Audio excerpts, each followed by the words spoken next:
These are some Dinar Guru updates, starting off with Frank 26.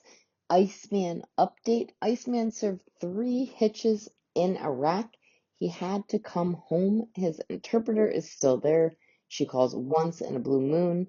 Her father's brother is in charge of one of the 4 major banks in Iraq. It was over 2 years ago that she called the Iceman and said, "Iceman, you were right. We are going to be given new currency. We're going to be given purchasing power." Iceman said, "Why do you think this?" Interpreter said, "My uncle just took me and my dad in the back. We saw what they were doing. It looks like the old currency," my dad said, "from the old days." Iceman from today. They have released some small notes, printed vision impaired notes, 1, 5, 10, 20, 50, and hundreds. All right, Claire has an article, quote, Al-Sadani in a telegram to Trump: "We are committed to strategic relations under the umbrella of respect for sovereignty and non-interference." Quote, "Iraq aspires to strengthen the bonds of cooperation and partnership with the United States within the framework of the strategic agreement and the common interests of the two countries, stressing the importance of working to support the foundations of stability, security, and development regionally and internationally." Sandy Ingram, Republican Congressman Joe Wilson, a close ally of President Trump, claimed Iran exerts control over Iraq's government and its armed factions pose a significant threat to the United States. Posted on X, Wilson stated Iran had been defeated in Lebanon and Syria, but still runs Iraq. He further emphasized Iranian-backed militias in Iraq threaten U.S. and our allies. They must be dealt with. Trump will fix it, the Post said. Stay tuned, things are happening fast. All right, Walking Stick says de-dollarization gave the CBI full control of their exchange rate of their currency. It put them in Article 8 compliance. No restrictions. Therefore, there is no outside interference right now concerning their monetary reform. Nothing can stop/delay the new exchange rate that is coming. They are now in full control of their currency/exchange rate.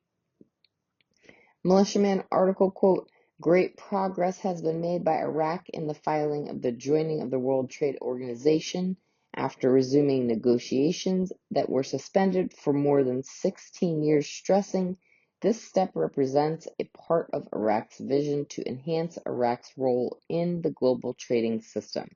They didn't do it at 1310. Are they ever going to do that? I don't think so. Why didn't they do it years ago? If nothing is going to change and they're going to keep it the same, how are they going to pay for that?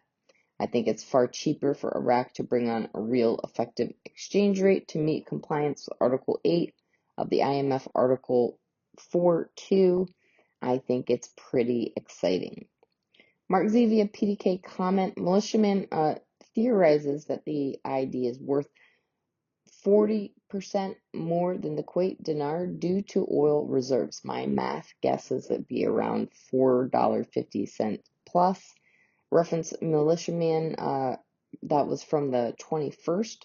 Mark Z says, "I very much agree with militiaman. I don't know if he took into account the 2 billion barrels of oil they just discovered this week, but it is looking good." Frank 26 says, "Iraq loves Donald Trump because they know what he did and what he's about to do with our currency, the American dollar, and their float." Lastly, we've got Claire with an article, quote, "Trump's confident after inauguration, Iran's militias control Iraq and the president will fix the situation." Quote, U.S. Republican representative and close associate of Trump, Joe Wilson, considered that Iran controls the government in Iraq. Wilson said in a tweet on the X website, Iran was defeated in Lebanon and Syria, but it still rules Iraq. Iranian-backed militias in Iraq threaten the United States and its allies and must be dealt with. Trump will fix the situation.